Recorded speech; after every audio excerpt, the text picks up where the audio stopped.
আমার বরের secret energy কী জানো? চা। ঘুম পেয়েছে, একটু চা খাই, ঘুমটা কমবে। ঘুম পাচ্ছে না, কি করব, বসে বসে চা খাই। সব থেকে তো ভালো, খিদে পাচ্ছে না, চা। খাওয়া হয়ে গেছে, বেশি খাওয়া হয়ে গেছে, চা। কোথাও ঘুরতে গেলে ভাল লাগছে না, চা। মুড খারাপ, চা। আজকে হেভি ভালো লাগছে, আজকে দিনটা বেশ ভালো, চা। ভীষণ টেনশন হচ্ছে, একটু চা নিয়ে আয়। রাত 12টা নেই, রাত 1টা নেই, চা। খুব বৃষ্টি হচ্ছে, চা। কিছু ভালো লাগছে না, কোনো কিছু করতে ইচ্ছা করছে না, খুব রাগ হচ্ছে, খুব ডিপ্রেশন লাগছে, সব কিছুতে চা।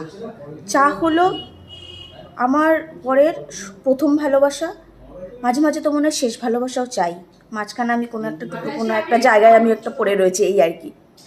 চা ছাড়া আমার বরের জীবন একদম মানে কমপ্লিটই হয় না। এই হচ্ছে আমার বর।